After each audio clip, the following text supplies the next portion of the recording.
National bestseller, Salvation, Black People in Love by Bell Hooks.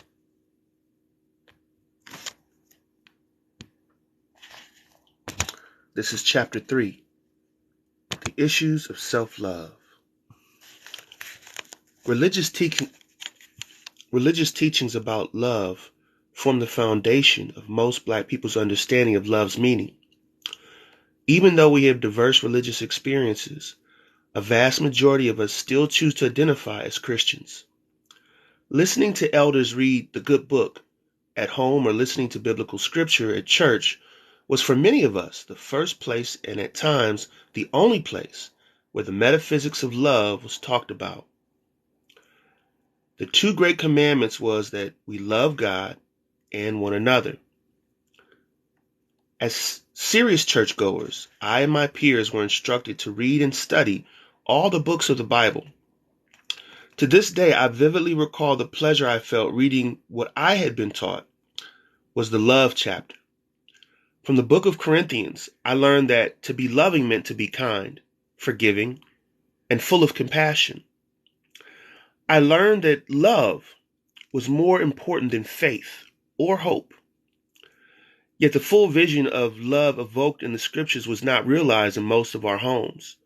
Writing about the link between Christian religious experience and love in his essay, The Mark of Churches, John Alexander reminds us that in theory, the church is not only a place of love, but a place where we learn to love.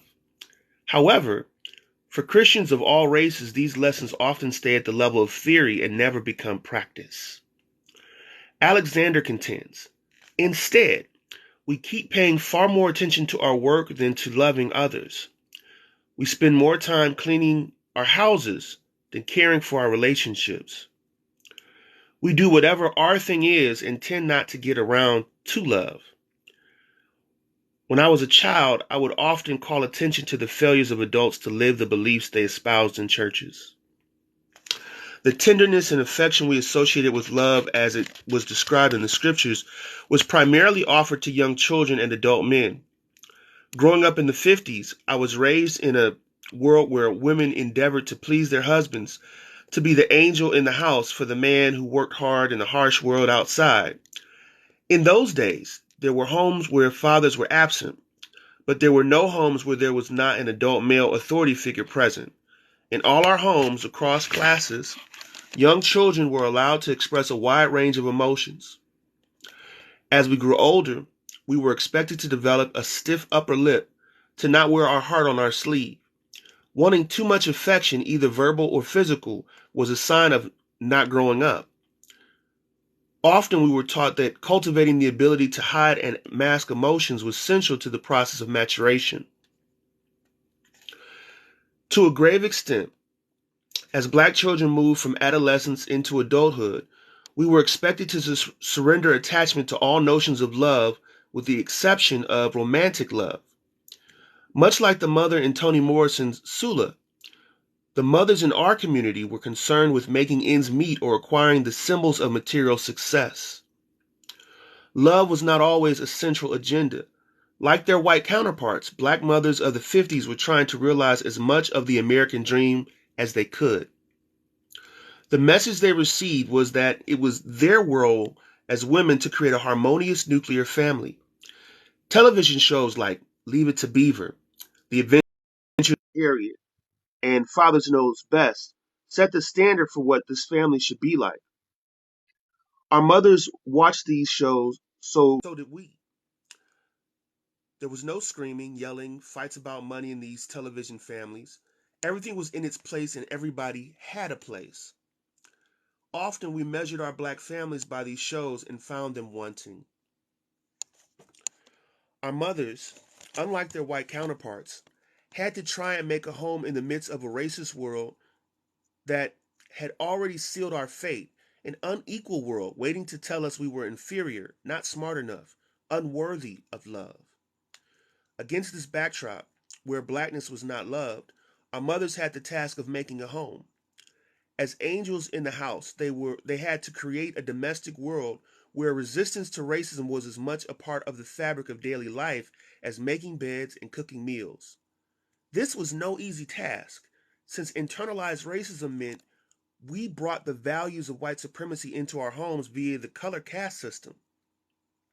Everyone knew that the lighter you were, the luckier you were, and everyone judged you on the basis of your skin color. In some homes, like the one I grew up in, mothers and fathers who had suffered pain because they were too dark rejected the values of the color caste system. Our brown-skinned mother, who had been raised by a mother who could pass for white, was determined that her children would not judge one another's value by skin color. When we were small, she taught us to see the beauty in our diversity. Her 7 children had differently colored skin and various hair textures, and each had its unique style and beauty. But Mama's wise parenting could not protect us from the world outside the home, which constantly reminded us that black was not the color to be, that the darker you were, the more you would suffer. Since we grew up in a world of racial apartheid, our sense of ourselves was shaped by blackness. Paradoxically, in that black world, we saw blackness revered and we saw it treated as the mark of shame. Importantly, we had a choice as to how to see it, and in our household, we chose reverence. Since racial segregation was the order of the day, we went to all black schools and churches. Everyone we respected, all our authority figures were black. As children, we did not know how limited their power was when it came to interacting with the dominant white world. Black families in the 50s, more than at any other time, endeavored to create a domestic life where racism did not over-determine interaction, where childhood could be a time of innocence. Our father and mother did not talk about racism openly. Home was the sanctuary, the place where you could reinvent yourself no matter what you were forced to endure in the world outside the home. When our mother came home from working as a maid in the houses of well-off white women, she said very little about what happened there. Her joy was to be home with her family. As children of the 50s, we learned our great lessons about race from segregated television. It was a constant reminder of our difference, of our subordinated status. In 1959, Douglas Sirk's melodrama Imitation of Life was the number 4 box office hit. It provided the image of desirable womanhood. This film was an object lesson for females. Its message was clear. A good woman sacrifices everything for her family. As Susan Douglas pointed out in Where the Girls Are, Growing Up Female with the Mass Media, here we have Lena Turner as Laura, a selfish blonde bitch who is always primping in front of a mirror and is obsessed with her career. She is the mother who, once she gets a taste of professional success, callously relegates her children to the care of others so she can claw her way to the top. The word sacrifice means nothing to this bloodsucker.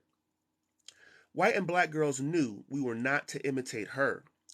We were to be like Annie, the black maid, serving those we care about with endless love and affection and without complaint. Her daughter, Sarah Jane, tries to escape blackness by passing. Turning her back on blackness, Sarah Jane turns her back on Annie. She is, of course, punished. After the white world has used and rejected her, Sarah Jane comes back to blackness only to find that Annie has died of a broken heart. Douglas writes, on her deathbed, with the violins and chorus of angelic soprano voices virtually pumping the water out of our tear ducts, Annie sets a new standard of female self-sacrifice.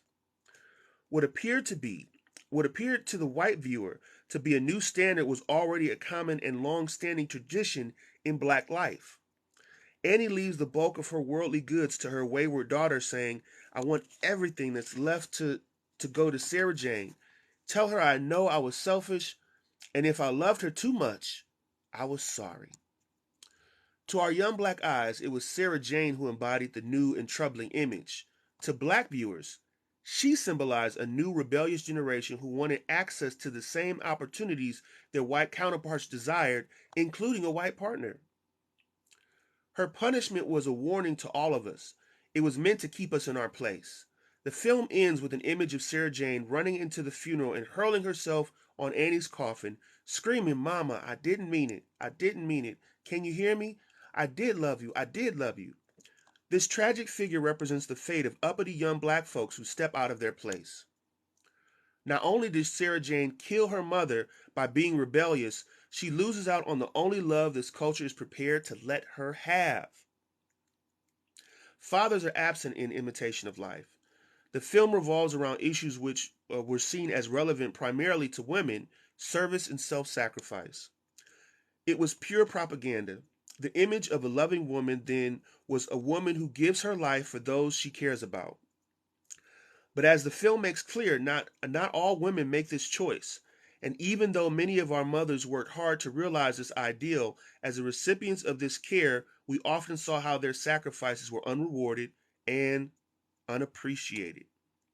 Sacrificial mother love has been and remains a valued ideal in Black life.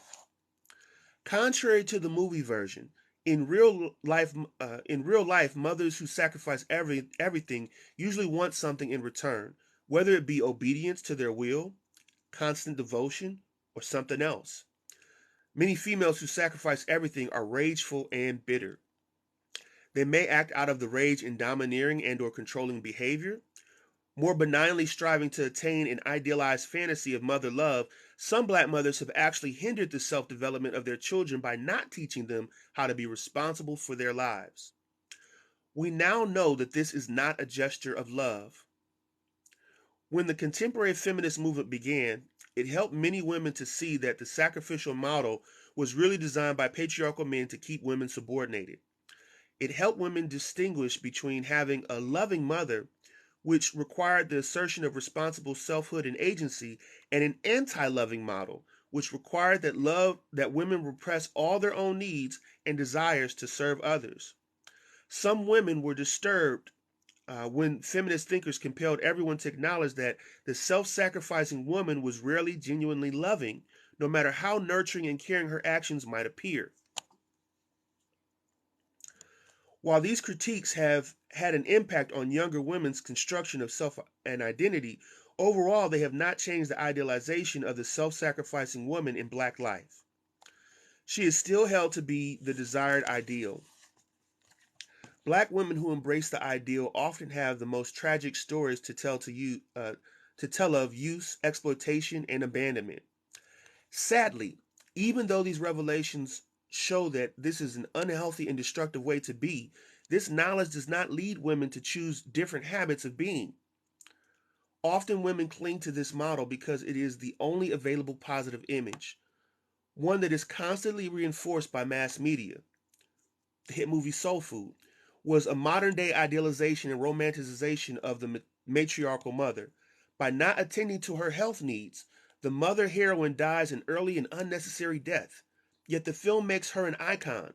Most black folks know women like this, but collectively black folks refuse to acknowledge that selfless maternal giving is a sign of neither self-love nor strength.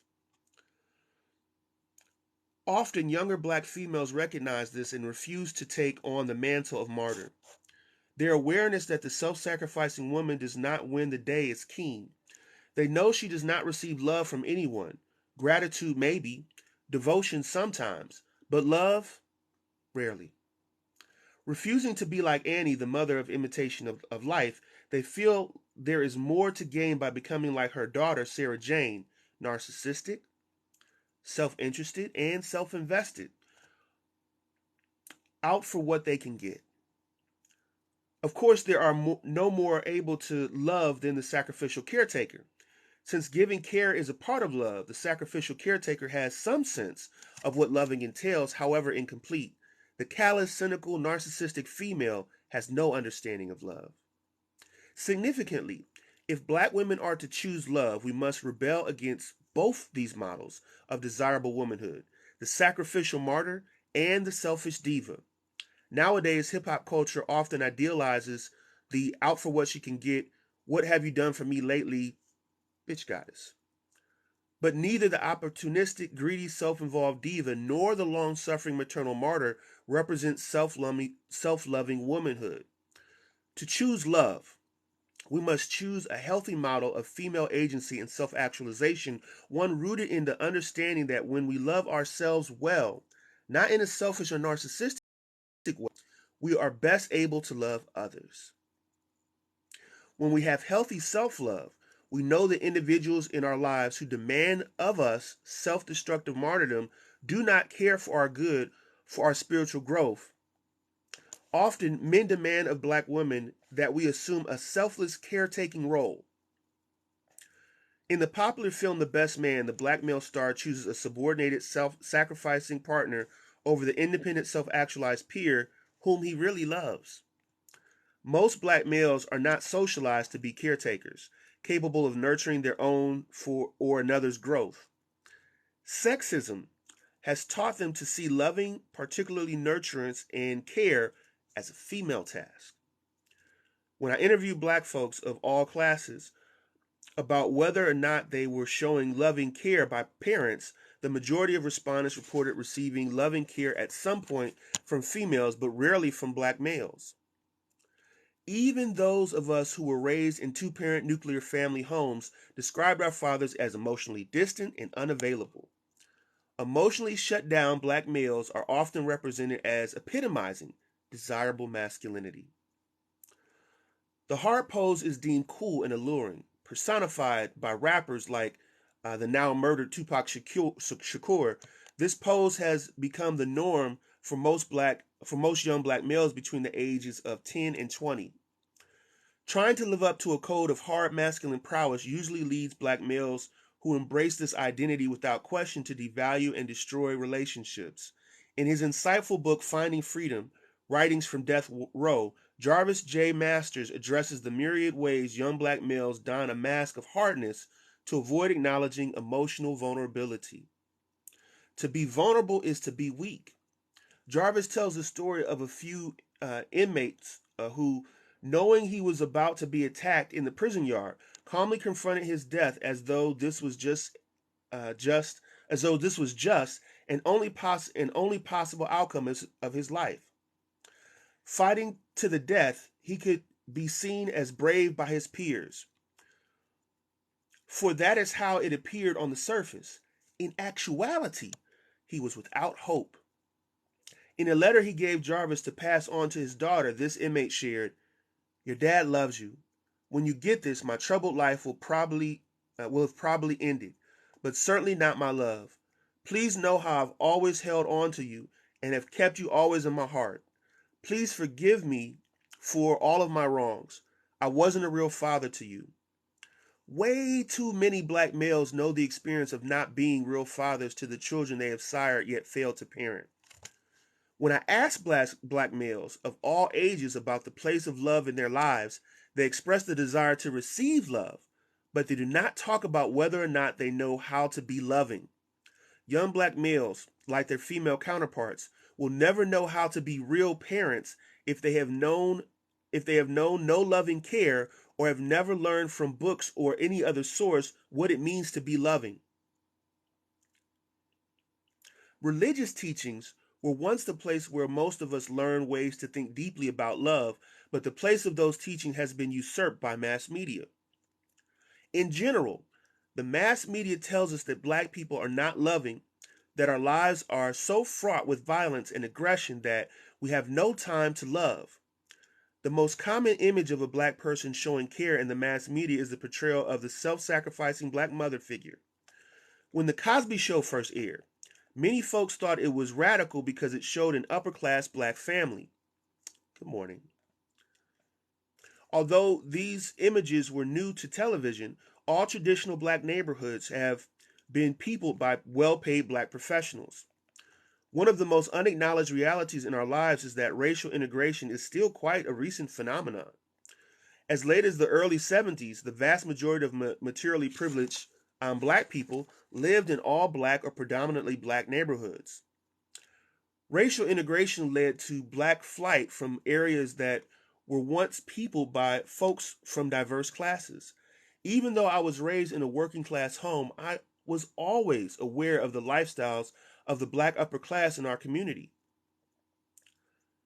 I was raised in a working class home. I was always aware of the lifestyles of the blacker upclass in our community.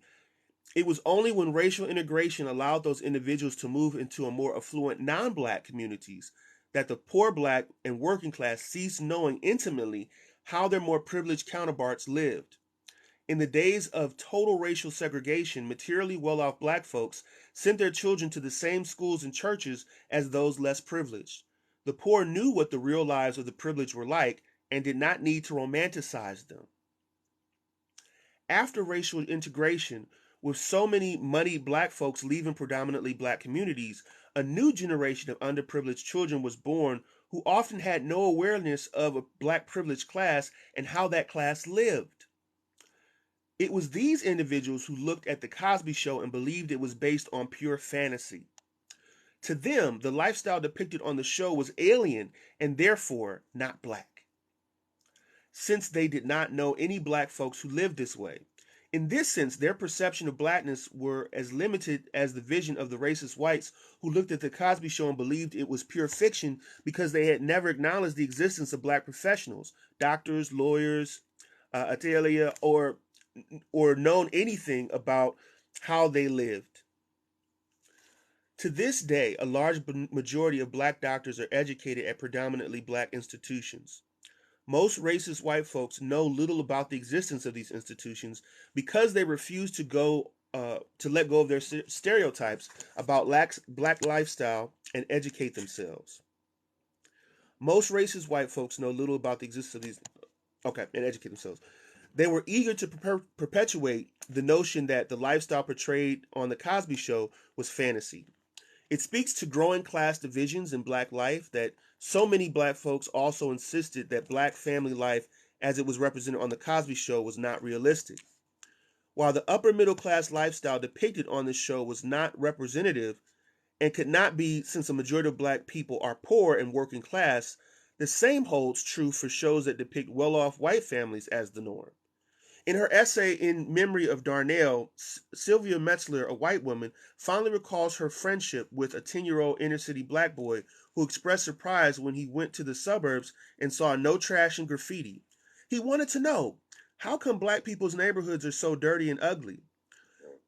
She had the foresight to show him middle and upper-class black neighborhoods as well as poor white neighborhoods, so that the stereotype he had received from representations in mass media as well as those he had constructed from his limited knowledge, could be challenged. Mass media tends to ignore the diversity of black experience. The worst aspects of black life are fictionalized on television and in cinema so as to reproduce race and class stereotypes. Before The Cosby Show challenged the narrow vision of blackness presented by television, the sitcom Good Times depicted a working, poor black nuclear family that constantly struggled to create a love ethic despite the hardships created by poverty and racism.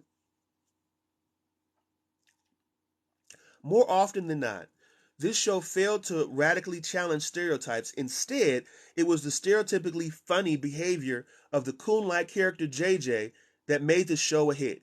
His antics, not the efforts of the family to be loving, usually took center stage. The Cosby Show was a refreshing alternative because family life rooted in a love ethic was the central focus of the sitcom. Critics often trash The Cosby Show, but despite its many flaws, it remains one of the few mass media productions that represents and celebrates a loving black family. We see very few mass media images of loving black parents. Tragically, so many black families, like other families in our society, are unloving because continual lack of emotional and material resources make living environments unnecessarily stressful. Instead of home being a place where love can grow, it becomes a breeding ground for despair, indifference, conflict, violence, and hate. Again, this is not to suggest by any means that materially privileged homes are necessarily loving ones. The point is simply that when people are not struggling to overcome depression caused by material lack and ongoing deprivation, they have the psychic space to focus on loving if they choose. Still, one can choose to be loving no matter what one's economic status. When poor families are portrayed in mass media, they are always and only depicted as dysfunctional, spaces where love is absent and foolish behavior reigns supreme. One of the major problems anyone faces when they endeavor to create affirming images of loving black people cross class is the constant insistence that images of black life be realistic. In actuality, the images of upper class black lifestyles are as rooted in some aspects of reality as those of the poor and underclass. They are simply not representative. Most viewers confuse the two issues. Images of loving black people are often deemed unrealistic no matter the class of the characters portrayed. Even though a huge majority of destitute, poor, and working class black folks may find it more difficult than their more privileged counterparts to create loving environments, material privilege does not ensure that one will be raised in a loving home. Loving black families exist cross class. While they may not be the norm, everyone benefits when images of a loving family, whether real or fictional, are shown us. By focusing solely on situations of lovelessness in black life, whether fictive or real, the mass media participate in creating and sustaining environments of emotional deprivation in black life. Despite its flaws, The Cosby Show and some of the productions that followed in its wake offered new and alternative images of black family life. Most importantly, family life was depicted as grounded in love ethic. Too much focus on realistic images has led the mass media to identify black experience solely with that which is most violently depraved, impoverished, and brutal. Yet these images are only one aspect of black life. Even if they constitute the norm in underclass neighborhoods, they do not represent the true reality of black experience, which is complex, multidimensional, and diverse. Which is an image of an uncaring Why is an image of an uncaring, out of what she can get crack addict more real than the image of a church-going single mom who receives welfare and attends college courses in an effort to change her lot? Both images reflect realities I know, people I know. The fact is that racism, sexism, and class elitism together encourage the fact is that racism, sexism, and class elitism together encourage individuals to assume that the negative image is more real. Individuals approaching blackness from this biased perspective have an investment in presenting the negative image as the norm. To do so perpetuates, and sustains systems of domination based on class, race, and gender.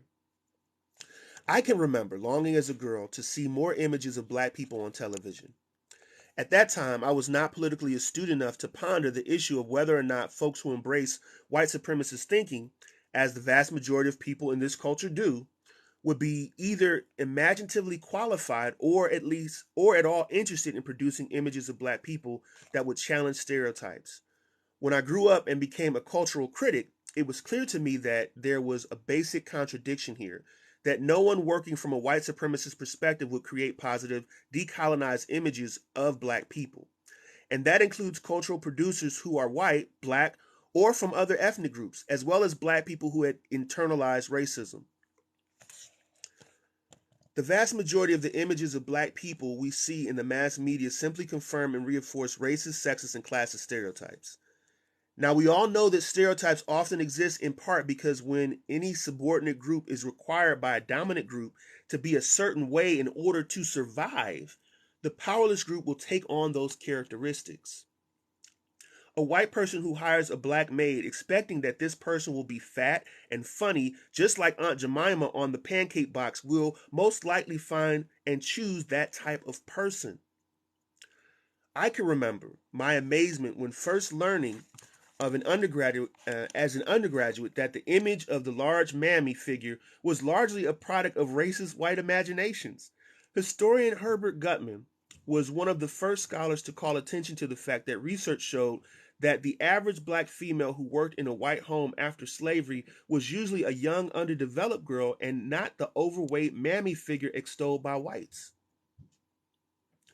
This figure existed first in the white imagination, and then the reality followed. Wise decolonized black people have always known the power of representation. Early on, this led many black actors eager to make it on stage and in television and movies to refuse to play certain roles. Lena Horne's father, in his role as a loving parent, met with white male studio executives to let them know that his daughter would not be playing a maid. It was not that these black folks believed working as a maid was not respectable work. They simply knew that the type of maid the racist white imagination would create for the screen would be stereotypically subordinate in ways that were not true to black women's real life experience. Ironically, racial integration brought with it a greater demand for black representation. Black actors were suddenly urged by agents and publicists, many of them whites, to not look at roles from a moral or ethical perspective, but to simply go for the experience and the money. In no time at all, black actors were willing to depict characters that fulfilled every racist stereotype. The collusion with racist white folk has helped perpetuate racism. It has made it acceptable. One need only say that a dehumanizing image of blackness is true to real life in order to satisfy those who protest the constant reproduction of these images. More recent films like the much celebrated Green Mile provide leading roles for black men who exist simply to serve the needs of unreconstructed, unenlightened whites. In this film, a black male happily awaits execution for a crime he did not commit. Mm. When it comes to the issues of love, the mass media basically represent black people as unloving. We may be portrayed as funny, angry, sexy, dashing, beautiful, sassy, and fierce, but we are rarely represented as loving. Despite her power as both a producer and a performer, Oprah Winfrey has for the most part failed to create radical new images of blackness. The emphasis is on the word new. Indeed, blackness is often mocked on her shows. Work she produces often shows black individuals caretaking and loving whites, but rarely giving love to each other. This has become a norm on television and at the movies. When black characters are affectionate and caring, they are usually directing that care to white folks. This cannot surprise given the ongoing reality of white supremacy. Indeed, the black servant white folks have treasured the most, from slavery to present day, is the one who cared for them while neglecting himself or herself. This image is best evoked by Toni Morrison in her first novel, The Bluest Eye, when Miss Pauline rejects her own daughter, Pecola, treating her family with contempt and rage as she lavishes care and recognition on the white family for whom she works as a housekeeper. She chooses to love the little white girl while denying recognition and care for her own child. Think about how many times we sit in a movie theater and watch hateful racist images of black people depicted on the screen. The vast majority of black people do not boycott or avoid such movies.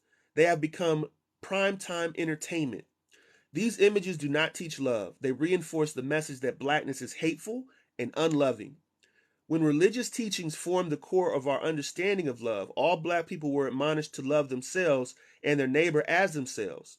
The new religion of mass media teaches just the opposite.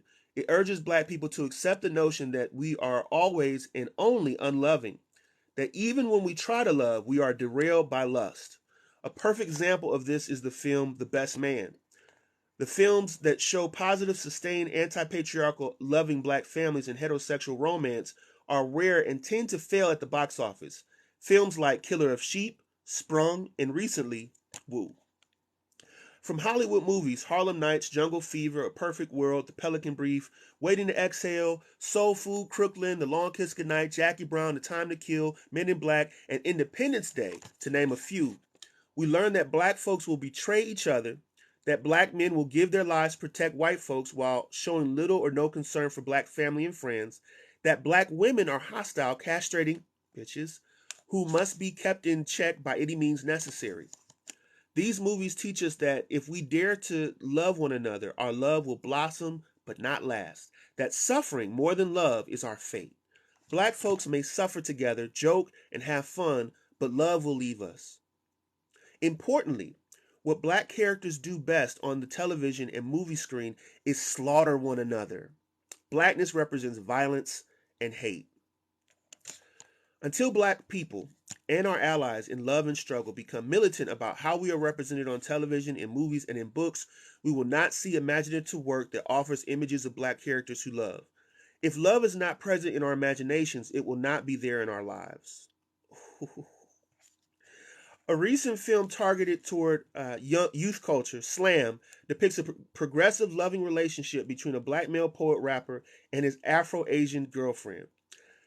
At a moment of crisis in the film, the two characters argue, engaging in an amazingly constructive conflict that brings them closer together. They dialogue and communicate. This is a wonderful example of decolonized images. Rarely are black couples depicted processing,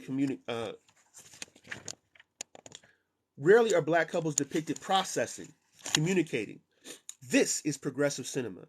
It entertains, challenges, and shows us new images. That huge majority of black folks who identify as Christian or as believers in other religious faiths, Islam, Buddhism, Yoruba, and so on, need to return to sacred writings about love and embrace these as guides showing us the way to lead our lives. In biblical scriptures, we are told that God has set before us life and death. Our faith and our destiny as believers require that we choose love. That choice must be affirmed by changing how we regard ourselves and others, the images we choose to represent our world, the images we choose to endorse and value. Blackness cannot represent death when we choose life. I just read to you national bestseller, Salvation, Black People in Love by Bell Hooks. This was chapter 3, the issue of self-love. Thank you so much for listening and have a great day.